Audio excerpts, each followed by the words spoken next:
할렐루야. 주님께서 부활하셨습니다. 주님께서 부활하셨습니다. 부활의 능력과 소망과 기쁨이 여러분의 삶 가운데 가득 넘치시기를 축복합니다.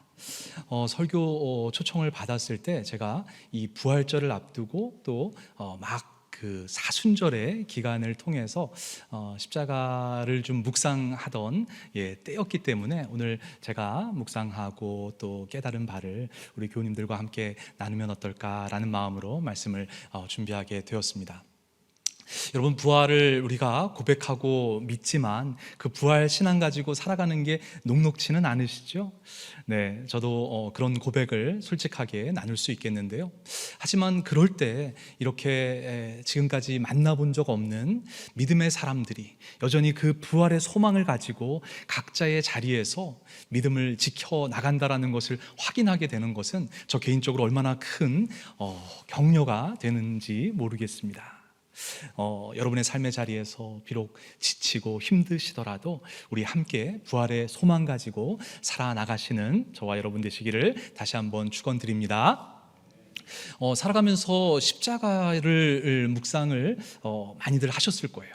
근데 저도 어떤 좀 문제의식이 있었느냐 하면 예수님께서 우리를 사랑하시고 죽기까지 사랑하셨다라는 표현까지는 이해를 하겠는데 그 사랑으로 우리를 구원하시는 방법에 있어서 왜 십자가에 달려 돌아가셔야 할까라는 질문을 가지고 있었습니다. 여러분도 그런 생각 안 해보셨나요? 여러분, 십자가 형벌이라는 게 어떤 거죠? 사실은 극악무도한 로마 제국의 정치범들에게 가해졌던 그야말로 극악무도한 범죄자들에게 주어졌던 형벌 아니겠습니까? 그 고통이 이루 말할 수 없고 너무나도 수치스러운 형벌이었는데 왜 인간을 구원하시기 위해 십자가에 죽으시는 방법으로 우리를 구원하셨다라고 기독교인들은 말하는지가 사실은 쉽게 이해되지가 않았습니다. 그런데 그 질문은 어디까지 이어졌었냐 하면 사실은 그 십자가에 달려 죽으신 분이 누구시라고 고백하죠? 우리는 그분이 하나님 자신이시다. 그러니까 십자가의 죽음이 의미 있고 그 사랑이 우리에게 효력이 있는 이유 중에 가장 중요한 것은 하나님께서 인간이 되시고 그 인간이신 예수께서, 하나님이신 예수께서 십자가에 못 박혀 죽기까지 사랑하셨다라는 게 우리 고백의 본질이더라고요. 그게 사실은 잘 저에게 다가오지 않았고 어린 시절부터 굉장히 큰 문제의식으로 저에게 남아 있었습니다. 제가 아버님이 목회자셔가지고요, 이런 질문을 입 밖에 사실은 쉽게 꺼내지를 못합니다. 그런데 고등학교 시절에 제가 용기를 내서 이게 너무너무 궁금하더라고요. 그래서 전사님을 뵙고 전사님께 전사님, 우리가 하나님이 인간이 되시고 그 하나님이신 예수께서 십자가에 달려 죽으심으로 우리를 구원하셨다고 하는데 저는 그게 잘 이해가 안 돼요. 다른 것들은 다 나름대로 받아들이고 믿을 수 있겠는데 전사님이 설교하셨던 성육신이라든지 또는 십자가에 달려 죽으심으로 구원을 완성하셨다는 이야기가 저는 받아들여지지 않습니다라고 제가 용기를 내서 전사님께 질문을 드렸습니다. 근데 전사님께서 이렇게 답을 해주시더라고요. 용하나 잘 들어봐. 네가 길을 가고 있는데 길바닥에 개미 떼가 걸어가고 지나가고 있어. 그런데 멀리서 코끼리 떼가 또 다가오는 거야. 그냥 놔두었다가는 어떤 일이 벌어지죠? 당연히 이 개미들이 코끼리 떼에 밟혀 죽게 되겠죠. 그래서 네가 이 개미들에게 다가오는 이 위험을 고지하려면 어떻게 해야 되겠니? 어떻게 해야 되죠? 개미가 되어야지. 그래서 개미가 되어야지. 네가 아무리 소리를 지르고 발을 구른다고 개미가 그 위험을 이해하겠어? 그렇게 설명을 하시니까 싶더라고요. 그래서 제가 이해를 한 줄 알고 집에 돌아왔는데 요즘 이제 아이들 말로 표현을 하자면 제가 낚였구나 이런 생각을 하게 됐습니다. 왜 그렇죠? 제가 질문의 대상으로 삼은 존재는 인간이 아니잖아요. 전지전능하신 하나님이신데 전지전능하신 하나님이 인간을 구원하는 방법 또는 개미를 구원하는 방법은 어떤 게 있을까요? 예를 들어서 코끼리를 바람을 부시거나, 그렇죠? 코끼리를 제거해 주시든지 또 한 가지는 뭐 이렇게 뜨셔가지고 개미떼를 옮겨주시든지, 아니 전지전능하신 하나님께서 뭐 방법이 얼마나 많으시겠어요. 근데 이제 전도사님께서 워낙 진지하게 답을 하셨기 때문에 제가 또 전도사님께는 그 질문을 못 하겠더라고요. 다른 이유도 있습니다만 이 문제도 좀 제가 씨름을 해야 되겠다 싶어서 신학교에 진학을 했습니다. 신학교에 가서 참 많은 배움도 있었고요, 좋은 만남도 있었습니다. 그런데 성에 차지를 않더라고요. 그래서 더 용기를 좀 내보았습니다. 그래서 그 이후의 행보는 미국에도 갔었고, 뭐 독일에도 있었고, 이스라엘에도 가서 공부하면서 이 질문과 씨름했던 시간들이 분명히 오랫동안 저에게 있었습니다. 그래서 어느 수준에 다르니까요, 어느 훌륭한 신약 성서학자들이 이 성육신이라면 성육신 또는 십자가의 죽음에 대해서 어떤 이해들을 가지고 설명했는지 제 자신도 말할 수 있는 수준에 이르게 되었어요. 그런데 성육신과 십자가의 죽음이 저의 것이 되지는 않았더라고요. 머리로 설명할 수 있는 수준은 되었는데, 왜 하나님께서 성육신이 인간이 되시는 방식과 죄인으로서 십자가에 달려 죽는 방식으로 인간을 구원하셨는지에 대해서 제 것이 되는 깨달음이 저에게 오지를 않았었어요. 그런데 그걸 가지고 씨름하던 때에 제가 그동안 잊고 있었던 깨달음 하나가, 기억 하나가 너무나도 또렷이 떠올랐습니다. 이 내용은요, 사실은 어떤 의미에서는 성육신과 십자가하고는 여러분들의 입장에서는 딱 떨어지지 않는 설명일 수도 있어요. 하지만 제가 나누는 이 고백을 통해서 성령님께서 제가 느꼈던 그 감동과 깨달음을 여러분들에게도 다가갈 수 있게 하시기를 기도드리는 마음으로 저 또한 나누고자 합니다. 제가 이 씨름을 가지고서 고민할 때 떠올랐던 기억은 뭐냐 하면요, 아버님께서 제가 초등학교 1학년 때 시골에서 목회를 하셨습니다. 이 겨울에 이 사택 여건이 좋지는 않아가지고 아궁이에 불을 떼가지고 물을 끓여야만 사실은 목욕은커녕 머리라도 감을 수 있는 거죠. 네, 그래서 겨울이 되면은 뜨거운 물 한 바가지하고 펌프에서 퍼올린 찬물 2바가지 정도 섞어서 머리를 감는 게 그렇게 귀찮더라고요. 그래서 그날도 어머님이 등짝 스매싱을 하시면서 머리 좀 감아라, 이 생기겠다. 그래서 아버님의 이 큰 슬리퍼를 신고서는 꾸역꾸역 부엌으로 들어가서 머리를 감으려고 주섬주섬 하는데 그만 이 슬리퍼가 엉키면서 넘어지고 말았어요. 그런데 또 공교롭게 이 물을 끓이던 큰 솥에 이 뚜껑이 좀 뒤집혀 있어가지고 넘어지면서 짚었는데 그만 제 이 왼손이 물에 빠지고 말았습니다. 뭐 제가 자지러졌겠죠. 부랴부랴 어머님이 뛰어오셔가지고서는 제 팔을 붙잡고 일단 이걸 이렇게 걷어 올리셨는데, 이 제가 입고 있던 그 빨간 내복하고 이 살결이 이 닭 백숙처럼 이렇게 쭉 같이 이렇게 벗겨지더라고요. 굉장히 어린 시절이라 기억이 다 나지는 않습니다. 이 파편적으로만 기억이 나는데 그건 너무 엽기적이어가지고 기억에 남아 있었더라고요. 그리고 어떤 일이 있었는지 잘은 모르겠어요. 그런데 뭐가 또렷하게 기억이 나냐 하면 저를 들쳐안고 방에 오셨겠죠. 근데 어디서 구했는지는 모르겠는데 소주를 가지고 오셔서는 연신 제 팔목에다가 부으시는 거예요. 어머님이 아팠겠죠. 놀랐겠죠. 그런데 그 기억이 남아있는 게 아니라 저에게 어떤 기억이 남아있는가 봤더니 제 팔에 소주를 연신 부으시면서 눈이 시뻘개지도록 우시는 어머니가 제 기억에 남아있더라고요. 아프고 놀란 건 전데 저는 어머니가, 어른이 그렇게 엉엉 눈이 뻘개지도록 우는 모습을 태어나서 처음 봤었던 거예요. 그 기억이 저에게 떠올랐습니다. 이게 왜 저에게 크게 다가왔을까요? 저보다 더 아파하는 어머니, 저의 문제보다 더 힘들어하는 어머니, 그 어머니가 예수 그리스도의 사랑과 오버랩 되어서 저에게 큰 깨달음으로 다가와 버렸습니다. 피조물인 제가 생각해도 말이 안 된다고, 제가 뭐라고, 제 이해력이 뭐 그렇게 중요하다고. 전지전능하신 하나님께서 나의 죄의 문제, 내 인생의 공궁함을 나보다 더 힘들어 하시면서 인간이 되시기까지 그 선택을 하셔서 나의 문제와 함께 해주셨던 예수 그리스도, 그분의 사랑이 저의 삶 속으로 혹 깊이 들어와 버렸습니다. 그리고 나서 많은 말씀들이 새롭게 저에게 다가오는 은혜가 있었어요. 그런 본문 중에 오늘 본문도 대표적인 본문이 저에게 되어 주었습니다. 성서학적으로는 이 마가복음 1장은 여러 가지 문제가 있는데 질문 드리겠죠. 또 다른 차원에서.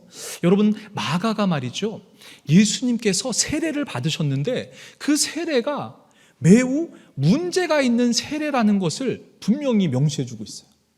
이 세례가 여러분 왜 문제이죠? 마가는 이 세례를 뭐라고 지금 설명하고 있습니까? 혹시 4절을 한번 좀 집중해서 읽어봐 주시겠습니까? 예수님께서 세례 요한의 세례를 받으셨어요? 안 받으셨어요? 받으셨어요. 그런데 마가는 이 세례가 어떤 세례라고 명시적으로 밝히고 있죠? 죄 사함을 위한 용서, 회개의 세례라고 명시적으로 밝힙니다. 우리 예수님께서 이 세례를 받으셔야 됩니까? 받지 않으셔야만 됩니까? 받으실 필요가 없으시죠. 우리 예수님께서는 죄가 없으시기 때문이에요. 우리 예수님께서는 죄가 없으시기 때문에 십자가에 못 박혀 죽으실 필요도 없는 분이세요. 그런데 그 예수님께서 죄사함을 위한 회개의 세례를 받으셨다. 어떤 의미가 있을까요? 예수님께서 공생애를 시작하시는데 태어나시면서, 탄생하시면서 하나님이신 예수께서 인간이 되신 것으로 끝나지 않으시고, 우리 예수님께서 자신을 죄인 취급하는 것까지도 용납하시고 받아들이시면서 공생애를 시작하신 게 아닐까라는 깨달음이 저에게 들어와 버렸습니다. 우리 하나님께서 인간이 되셨을 뿐만 아니라 자신을 죄인 취급하는 것까지도 감내하신 그 사랑, 그 사랑이 있었기에 십자가의 죽음마저도 마다하지 않으시고 묵묵히 받아들이신 그 사랑, 여러분 그 사랑을 맛보셨습니까? 아마 그 사랑을 깨달으셨기 때문에, 여러분의 삶 속에도 그 사랑이 쑥 들어가셨기 때문에 아마 이 자리에 함께 모여서 우리가 하나님을 예배한다 확신합니다. 아멘이시죠? 한번 여러분 기억해 보시길 바랍니다. 그 여러분이 되어주셨던 하나님의 사랑이 어떤 분들을 통해 여러분들에게 체험되어졌었는지, 저에게 그 하나님의 사랑을 체험토록 해주신 분이 어머니만 계신 게 아니셨더라고요. 우리 진지하게 대답해 주셨던 전도사님도요, 저를 위해, 저의 문제를 위해 경청해 주시고 함께 저와 기도해 주시고 함께 눈물 흘려 주셨던 전도사님이셨고요, 저를 위해 기도해 주셨던 많은 믿음의 선생님들, 목사님들, 선배, 친구, 제가 되어주었던 많은 존재들이 있었기 때문에 제가 지금의 저로 서 있겠구나. 그래서 이 성육신을, 십자가의 사랑을 내가 깨닫고 있는 거겠구나 라는 고백을 할 수 있습니다. 이 고백이 거슬러 올라가고 올라가면 우리 원주 기독병원이 어떻게 시작되었는지, 또 연세 공동체가 어떻게 시작되었는지 여러분 더 말씀 안 드려도 다 아시죠? 듣도 보도 못했던 조선이라고 하는 나라, 그 나라에 아파하는 이웃들을 위해 그들이 되어주기를 서슴지 않으셨던 선교사님들이 있으셨기에, 그들의 성육신이 있었기에 우리가 하나님의 사랑을, 그 십자가의 사랑을 지금 체험하며 살아갈 수 있는 것 아닙니까? 그러면 우리에게 남아있는, 남겨진 사명은 무엇일까요? 최근에 알게 된 에피소드가 하나 있어서 여러분들에게도 한번 좀 소개해 드리려고 합니다. 코로나 직전에 있었던 사건인데요. 홍지윤 씨라는 분이 인터넷에 올린 이야기더라고요. 여동생 한 분이 있는데 베트남 다낭으로 여행을 갔다가 그만 댕기열에 걸려서 사경을 헤맨다는 소식을 듣고 부랴부랴 다낭으로 날아갔습니다. 그런데 아니나 다를까 너무나도 위독한 상태여서 2, 3일을 지켜본 이후에 여동생분이 그만 천국에 가고 말았습니다. 얼마나 황망했을까요, 여러분? 타국에서 사랑하는 여동생을 잃어버렸을 때의 그 오빠의 마음, 그리고 이 장례를 어떻게 치르고 또 시신은 어떻게 부모님께 운반해야 될지 너무너무 막막했겠죠. 그런데 이 사연을 알게 된 영사관과 또 이민교회에서 홍지윤 씨와 여동생분의 장례를 도와주셨어요. 그래서 화장을 했고 유골함에 잘 안치해서 준비를 해드렸습니다. 그런데 또 다른 문제가 남았어요. 이걸 가지고 국내로 들어오는 일이 쉽지 않았대요.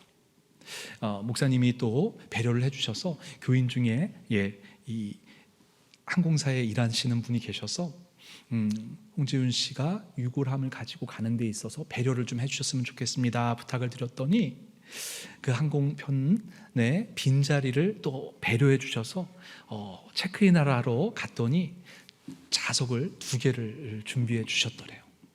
그래서 유골함을 갖고 홍지윤 씨가 입국 절차를 받는데 문제는 여기서부터 생겼다고 합니다. 보안 검색대를 지나는데 이게 뭐냐고 설명을 해달라고 했더니 당연히 유골함이라고 설명을 하지 않았겠습니까? 그랬더니 보안 검색대에 있던 사람들이 소스라치게 놀라면서 정말 너무너무 이 유골함을 가까이 하지를 않기를 원하더래요. 일견 이해가 되지 않겠습니까? 베트남어를 이해할 수는 없었지만 수군거리는 것 같기도 하고 그 눈빛을 통해서 불쾌감을 여실히 드러내는 또 순간을 통과해서 지나가니까 이제는 출국 심사를 해야 되는데 이게 이제 방부제 처리 증서를 또 제출하는 과정에서 이게 유골함이라는 것을 알게 되니까 그 심사관은 2손가락으로 이 유골함을 이렇게 움직여 놓더랍니다. 마음이 얼마나 무거웠을까요? 그렇죠? 그걸 다 통과해서 이제 탑승구 앞에 앉아가지고 이렇게 주위를 둘러보니까 여러분 상상이 되시죠? 오가는 많은 사람들의 표정은 어땠을까요? 해외여행을 마치거나 입국하는 사람들의 들뜬 표정과 지금 유골함을 가지고 돌아가야 하는 자신의 처지가 너무나도 비교가 되면서 마음이 한없이 가라앉았다는 것이죠. 그런데 아까 체크인을 도와줬던 승무원이 다가오더래요. 그리고 먼저 홍지윤 씨를 기내에 앉으실 수 있도록 안내를 도와주셨답니다. 그리고 기내에 들어가서 이제 이 승무원이 나가야 되는 상황에 이 이야기를 들려주었대요. 이 승무원이 홍지윤 씨에게 뭐라고 이야기해 주었냐면 여동생분의 마지막 비행을 함께 할 수 있게 되어 영광입니다. 여동생분의 마지막 비행에 함께 할 수 있게 되어 영광입니다. 모두가 다 용서하십시오.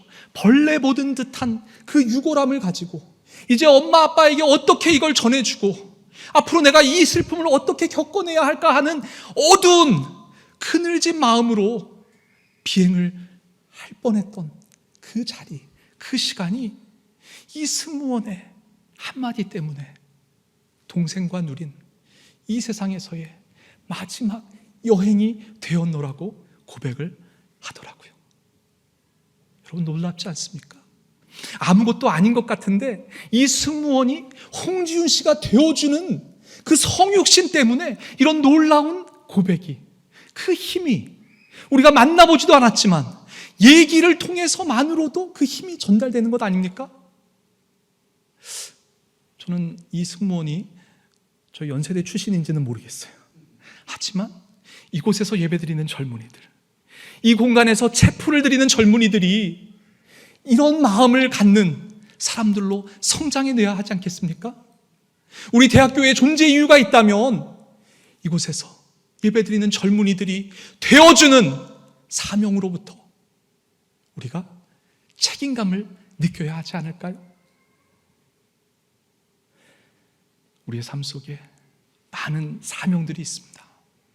하지만 특별히 대학교회로 모이신 저와 여러분들이 확인하고 또 확인해야 할 사명감, 그것은 우리가 되어주었던 많은 믿음의 사람들의 그 사랑을 통해 깨달았던 십자가의 사랑을 우리 삶의 자리에서 다시 한번 재현하며 그들이 되어주는 역사를 이어가야 되겠다라는 다짐이 꼭 필요할 때입니다.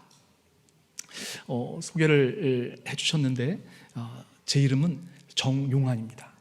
제 이름에 좀 핸디캡이 제가 있어요. 아버지가 목사면 이름을 지을 때 좀 정요한 정도로 주어주면 얼마나 좋았겠어요. 그래서 이게 좀 뭔가 이게 좀 행정착오가 있었나 이런 이제 핸디캡을 가지고 살았는데 목사가 되고 나서 제 이름의 능력을 깨닫게 됐어요. 여러분 혹시 용자에다 힘을 좀 주어서 발음해 보시겠습니까? 정용한 목사.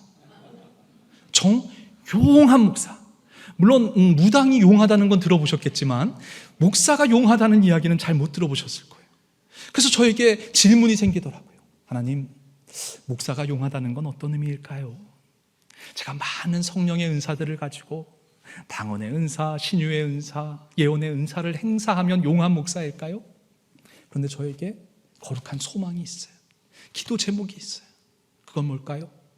하나님, 내가 어떤 목사보다 바라기는 다른 사람, 캠퍼스에서 만나는 학생들, 교수님들, 직원 선생님들이 되어주는 데 있어서만큼은 용한 목사가 되면 참 좋겠습니다 라는 기도의 제목을 가지고 있는데, 여러분 이 이름을 저만 가지고 있을까요? 이름에 책임을 지며 살아야 하는 사람은 저 혼자만일까요? 아니잖아요. 우리 다 거룩한 이름을 가지고 살아요. 그 이름이 뭡니까? 그리스도인. 그리스도인. 그리스도인.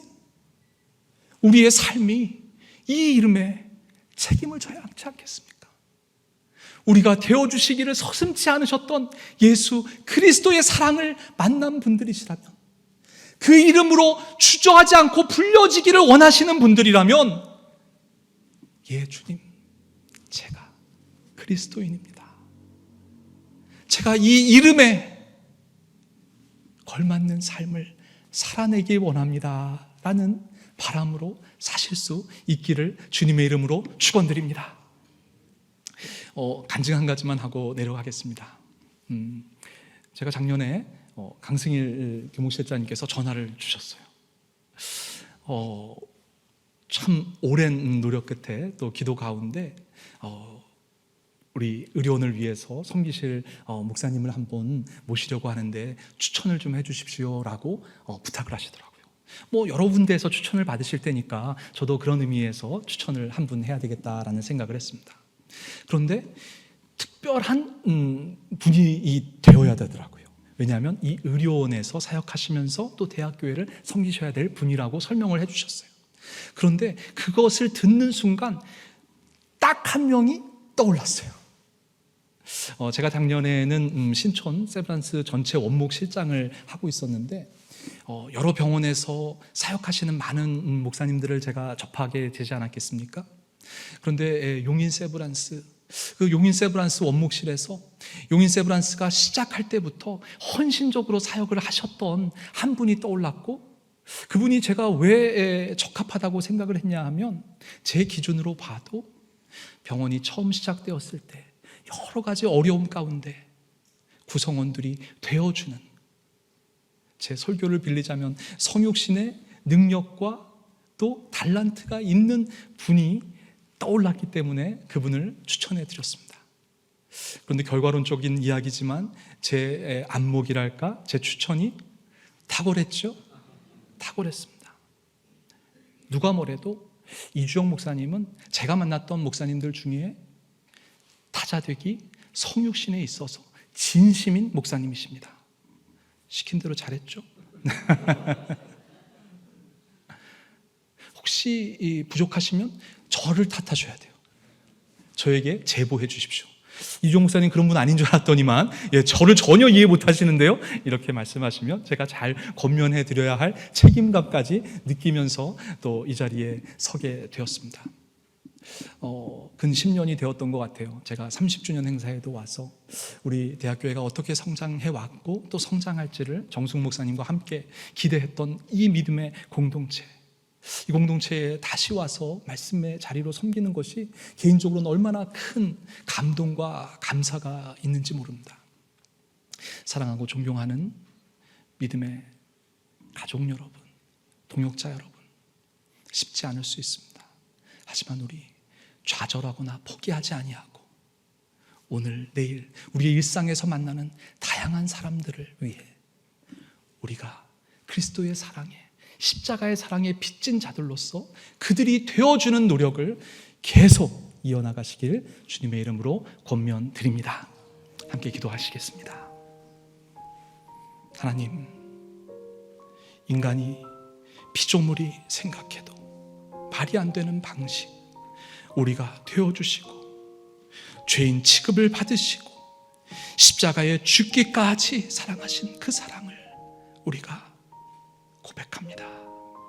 주님이 우리가 되어주셨던 것처럼 우리도 우리의 이웃이 되어주는 거룩한 사명에 최선을 다할 수 있는 믿음의 용사들 되도록 은혜에 은혜를 더하여 주옵소서. 예수님의 이름으로 기도드립니다.